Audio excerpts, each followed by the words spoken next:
a quiet street. On a quiet street Ghosts meet. where old ghosts I meet. see her walking now. I see her walking now. Away from me so hurriedly, my reason must allow that I had would not as I should. a creature made of clay. When the angels The clay lose his wings at the dawn of day. Love it. Oh, it's Welcome gorgeous, back. isn't it? That is the promo for this year's Tradfest, showcasing the cream of both Irish and international trad and folk artists, including the one and only Phelim Drew. Phelim is recognisable as the son, of course, of legendary Dubliner Ronnie Drew, and it's clear he has showbiz in his blood. Yeah, but he's now returning to music to celebrate his dad's legacy. Phelim, good morning, my friend. How are you? Morning, Simon. He's saying showbiz, what? We'll get to the show about your dad later, but let's talk about Tradfest, because we spoke to you recently about it.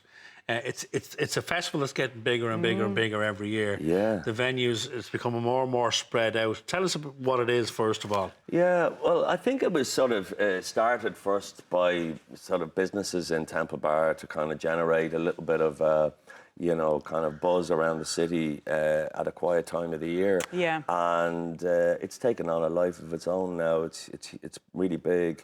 It runs from the 23rd of January to the 27th, and it's at various historic kind of locations. venues Yeah. around the city hall. I'm doing a gig in the Pepper Canister Church, which is beautiful. Beautiful, and yeah. places Beautiful that you venue. ordinarily mightn't go into. You drive And, past, yeah. Yeah, and then you're of right. course all the bars around Temple Bar. Yeah. There's lots of there'll be lots of But music. there's something for everyone. There's lots of music, there's spoken word, there's performance, there's dance, everything. Yeah, there is, and I saw, just looking at the programme there before it came on, Eleanor McAvoy is doing a songwriting workshop, and there's lots of things. I mean, there's such a variety of music. I mean, there's younger upcoming artists like you just saw Alva Reddy, Loa, and Sive, and they're just beautiful singers. Beautiful voices, aren't they? Luann Parle, Kathy Davey, and then older, more established acts like Andy Irvine, and then sort of acts from a lot of people wouldn't have seen for many years. People like Lindis Farn and Steel Eye Span, and just there's an awful lot on. And then you can go on to tradfest.ie. It's all there. It's very easy to The navigate. Pepper Canister Church. Yeah. Sorry, Simon. Yeah. What an unusual venue to get into and enjoy a musical experience. It's so off the beaten track in terms of obvious music venues, isn't it? Yeah, I remember seeing a concert there a few years ago, and it's beautiful. It really is, and so atmospheric. So what can we expect on Thursday? Do you know yet? Yeah, I was just thinking there, I think the owners of whoever runs Pepper Canister Church might be slightly shocked at some of the lyrics and the songs that I'll be singing. Really? No, I mean, like, some of the songs, it'll be a tribute to my father, to the music that influenced him and in turn has influenced me. So we'll be sort of delving into some of the Dubliners. Shot, I isn't remember it? your dad doing a one-man show in Andrews Lane. Yeah. And I remember it well because we were doing a show in the studio in Andrews Lane above it. So, and the dressing rooms were next to each other. And we had great crack with Ronnie, and he was going up and we were coming down. And is it a similar vibe in terms of, is it a walkthrough, a chronological walkthrough of his music? Is there stories about him? Yeah. I mean, absolutely. I'll be starting it off. He went to Spain in the 50s, and I think there was a whole crowd of them. They were all sort of various artists, writers, and they went to Spain to teach English. And he had a friend called Joe Hackett who was a poet, and he sat Joe down one day and he just said, "Look, will you listen to me play this song and just tell me honestly what you think?"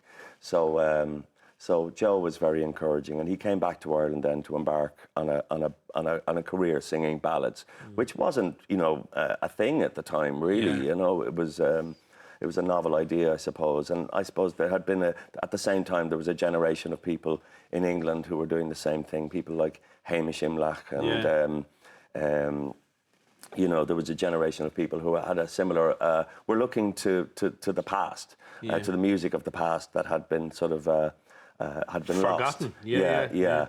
So we'll be delving into some of the Dubliners' back catalogue and putting our own twist on it.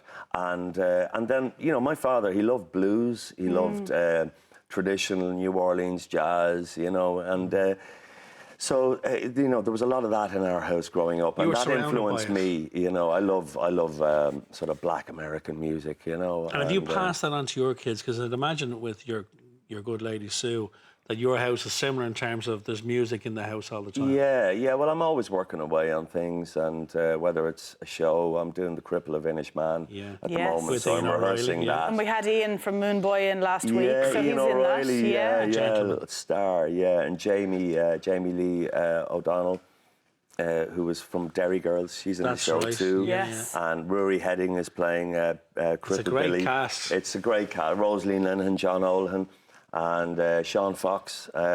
So I hope I'm not leaving anybody out now. Norma Sheehan, Catherine Walsh, you know, it's a great cast. I wonder if I could get your thoughts on this while we're talking about The Cripple of Inishmaan, particularly in theatre and working as an actor in Ireland.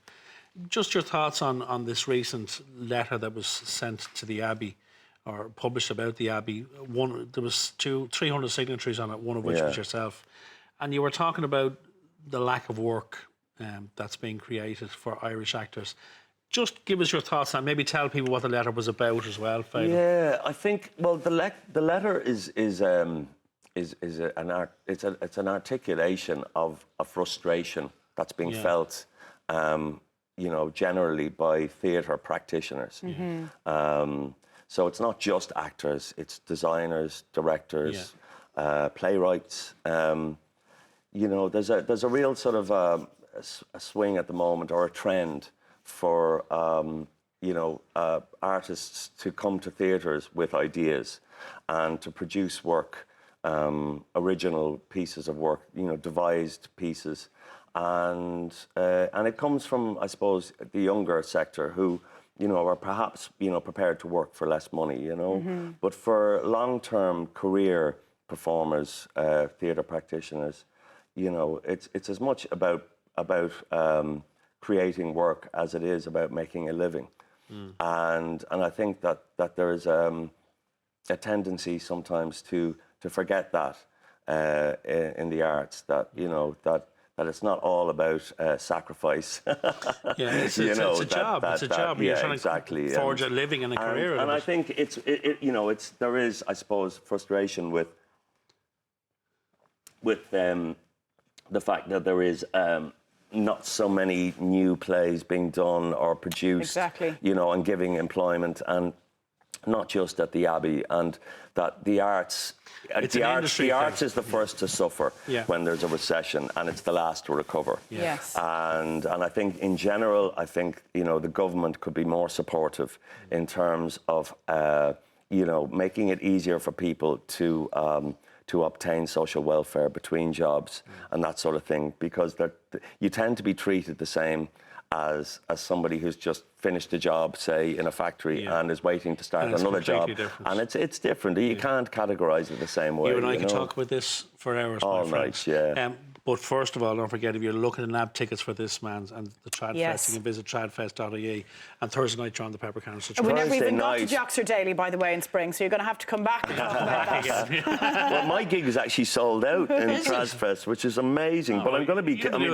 this is a launch of it, and I'm hoping that we'll be touring it, so people will get a chance to see it. Of course, it'll be a much bigger... And there's so much other stuff to see in Trad Fest. We have the website address up there. People can pop on. Good to see you again, my friend. Thanks, Phelim. Pleasure.